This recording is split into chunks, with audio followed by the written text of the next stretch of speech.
Coucou la team, j'espère que vous allez bien. Aujourd'hui on se retrouve dans une nouvelle vidéo comme d'habitude tous les dimanches. Aujourd'hui je vous montre comment faire une dépose totale. Donc c'est une vidéo que vous avez été nombreux à me demander. Et dans cette vidéo je vous montre mon petit secret pour faire une dépose et récupérer un ongle brillant naturellement sans top coat ni vernis. Donc c'est parti pour la vidéo. C'est parti, voici le doigt que nous allons déposer ensemble. Bon, je l'ai déjà un petit peu attaqué comme vous pouvez le voir. Du coup, j'ai choisi celui-là. De toute façon, je dois tourner d'autres vidéos, mais on va commencer la dépose. On aura besoin de 4 embouts principalement. Donc, celui de dépose, c'est un embout Stalek. Je vous mets la référence en bas à gauche. Du coup, vous pouvez la trouver sur le site nescompagnie.be. C'est un embout à grosses dents et un embout emery, donc un embout emery de grain basique voire léger parce qu'on va vraiment être sur la plaque naturelle, donc pas besoin d'un emery trop fort. Un embout cuticule et un embout boule cuticule aussi si vous faites les cuticules pour la dépose. Une ponceuse pour bien faire, ce sera beaucoup plus rapide qu'à la lime. Une petite lime fine pour pouvoir raccourcir l'ongle. Un buffer, peu importe le buffer, ici il a deux faces, une face un peu plus dure et une face plus souple. Et un, comment dire, ce n'est pas un buffer, c'est un shine buffer, c'est un polissoir vraiment, donc il va m'aider à polir l'ongle et à le rendre brillant. Donc vous pouvez trouver ça en grande surface comme dans certaines marques. Ici c'est un polissoir, pas un buffer, un polissoir de chez Magnétique que j'avais trouvé lors d'un salon Estetica, mais vous pouvez en trouver un petit peu partout, même dans les magasins style D ou je sais pas, les magasins ils peuvent vendre des produits de beauté. Un pinceau pour la poussière, pour dépoussiérer, et de l'huile cuticule, et normalement ça fera l'affaire, on aura tout le matériel pour pouvoir rendre l'ongle naturel et brillant. Donc on met l'embout de dépose et on va monter la ponceuse crescendo petit à petit jusqu'à la vitesse 30 000 tours. Donc on n'ouvre jamais une ponceuse d'un coup parce que ça peut faire plier votre embout, on y va toujours petit à petit. On y va, on a mis l'embout, on est à 30 000 tours minute et on fait glisser l'embout contre la matière. Donc c'est vraiment la manipulation qui va prendre le plus de temps ici dans la vidéo. Ça va être d'enlever toute la quantité de gel. Donc ici en dessous c'était de l'acrygel. Que ce soit du gel, de l'acrygel ou de la résine, la dépose se fait exactement pareil. Même pour le vernis permanent, je ne fais pas de papillote avec du remover. Je fais toujours une dépose avec un embout, c'est beaucoup plus rapide et ça n'abîme pas l'ongle si c'est bien fait, bien évidemment. Donc on va enlever un maximum. Alors ici c'est facile parce que j'avais utilisé un cover pailleté. Donc je vais enlever jusqu'au moment où je me rends compte qu'il n'y a plus aucune paillette. Donc je vais vraiment bien voir la différence entre la plaque et la couleur. Bon, effectivement si le cover a la couleur qui est très proche de votre plaque, si la couleur est très ressemblante à votre plaque, ça va être compliqué, il faudra y aller doucement et être sûr que vous ne blessez pas, mais normalement, si vous êtes professionnel, vous voyez toujours bien la différence entre l'ongle naturel et le gel. Ici je raccourcis, donc je fais des mouvements de gauche à droite, toujours dans le même sens et jamais de droite à gauche, sinon ça fait un claque parce que c'est dans le sens que la ponceuse va. Donc toujours de gauche à droite pour raccourcir et contre la matière bien droit. Et ensuite je recommence, donc je raccourcis petit à petit et je dégrossis le gel jusqu'au moment où j'aurai enlevé toute la quantité pour pouvoir retourner à l'ongle totalement naturel.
Pour raccourcir l'ongle, je vais utiliser une fine lime. Pourquoi? Parce que l'ongle est vraiment à l'aspect naturel, il n'y a quasiment plus de gel.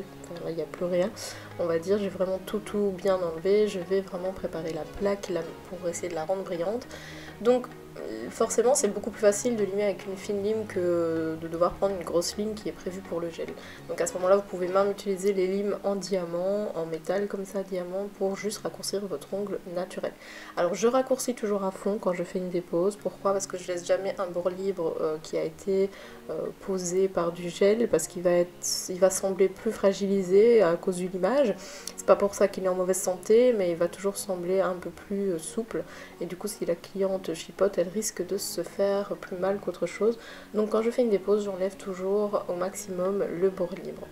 Une fois que j'ai limé au maximum, je vais prendre mes embouts cuticules et on va un petit peu travailler les cuticules. Donc je prends d'abord le basique, le diamant, et je monte à la vitesse 8000 tours, entre 7 et 8000 tours. En fonction de ce que vous aimez, vous pouvez monter jusqu'à 10 000 tours, mais pas plus pour des cuticules. Alors je commence à décoller et à repousser un petit peu les cutis. Donc ici je ne prends pas tout ce qui est vraiment matériel pour repousser les cutis, ni de ciseaux. Pourquoi? Parce que c'est une dépose et c'est déjà bien que je m'occupe des cuticules. Donc je vais nettoyer un petit peu le tout, mais ce n'est pas obligatoire quand vous faites une dépose. Vous pouvez absolument l'enlever de votre prestation.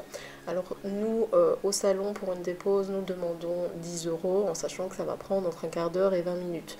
Si ça prend beaucoup plus de temps, on demande un peu plus cher, voire le double si ça prend double de temps. Alors à vous de voir le prix que vous voulez déposer, mais si vous faites tout un travail de cutie et que ensuite, au lieu de faire briller avec ma technique et l'huile cuticule, vous mettez une base repair par exemple, vous devez demander un peu plus cher bien évidemment. Mais sinon ça reste un travail d'enlèvement de matière et ça doit être à peu près rapide tout de même. On ne doit pas passer une heure à faire une dépose. Donc je m'occupe des cutis, je nettoie un peu de tout avec cet embout là. Et ensuite je vais prendre l'embout boule cuticule et je vais passer aussi sur les petites peaux restantes pour dire de nettoyer et d'enlever un maximum pour que ce soit propre, mais sans plus. Voilà, on va pas sortir le ciseau cutie, on va pas couper, on va pas faire une manucure russe parce que ça reste un enlèvement et que la cliente dans tous les cas ne repose quand même pas un vernis permanent ni du gel, donc la cuticule ne va pas réellement poser problème si elle est encore un tout petit peu présente.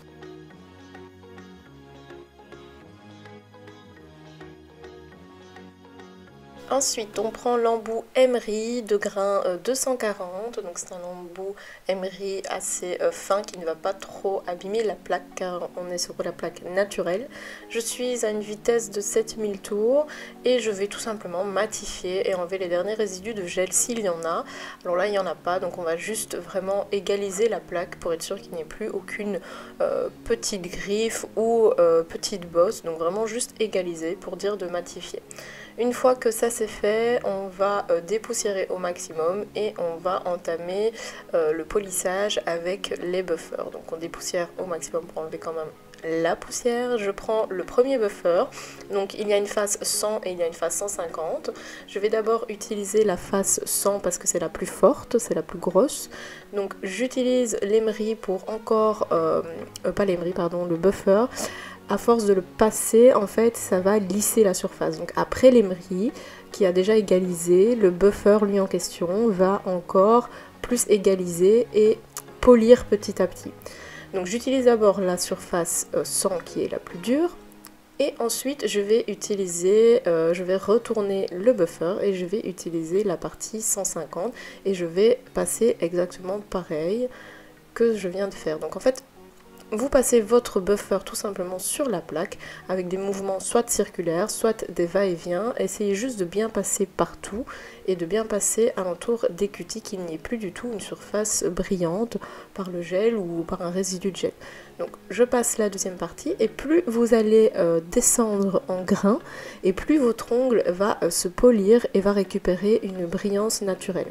Donc après cette surface 250, je vais prendre un polissoir qui est prévu pour rendre l'ongle brillant. Il aura deux faces, il aura une face plutôt lisse et une face un peu plus rugueuse. Donc la face un peu plus rugueuse ici, c'est la face verte. Donc on sent qu'il y a un léger, mais vraiment léger grain de buffer, et de l'autre côté on a vraiment une face toute lisse et limite en plastique. Donc je prends d'abord la face forcément qui est un peu plus rugueuse parce qu'on descend crescendo en grain. je passe, alors je vais faire des mouvements circulaires et des mouvements de va-et-vient, donc je passe plutôt rapidement. Ici en vidéo je vous montre plus lentement pour que vous voyez bien les mouvements, mais n'hésitez pas à bien insister et être assez rapide sur la plaque.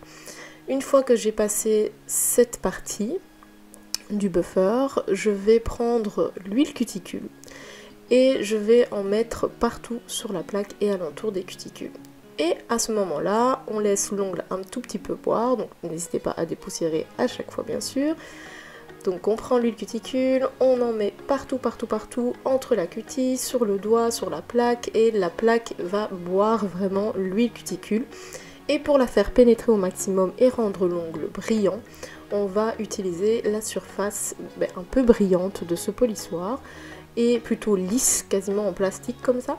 Et on va faire des mouvements assez rapides. Donc là vous allez voir, j'ai pas le choix du tout pour que ça brille d'être très rapide en vidéo. Donc il faut être très rapide et faire des mouvements de va-et-vient et des mouvements circulaires s'il le faut. Donc ça ne se voit pas vraiment en vidéo, mais il y a des moments où je fais des petits arrondis. Je sais pas trop comment expliquer, mais dans tous les cas, si vous êtes rapide sur l'huile cuticule, l'huile va pénétrer dans la plaque d'ongle et ça va le polir correctement et le rendre très brillant naturellement, et donc c'est une brillance qui ne partira pas.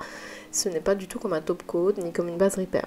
Si vous voulez rendre l'ongle brillant à la base repair, juste après l'émerie, vous mettez votre base repair et vous ne passez pas tous ces buffers. C'est à vous de choisir, mais là on est vraiment sur une dépose totalement naturelle à la fin. On retourne sur une plaque totalement naturelle et qui brille naturellement sans top coat. Vous voyez là, on ne voit quasiment pas la différence entre les ongles à côté qui ont un top coat et celui-ci qui brille naturellement avec de l'huile cuticule. Et voilà, la vidéo est terminée, j'espère qu'elle vous a plu, que vous avez appris plein de choses encore avec moi aujourd'hui. N'hésitez pas à me laisser un pouce en l'air, un commentaire avec un émoticône de votre choix, et en tout cas n'oubliez pas aussi de vous abonner à la chaîne et d'activer la petite cloche pour recevoir les notifications. Je vous fais de gros bisous, à bientôt!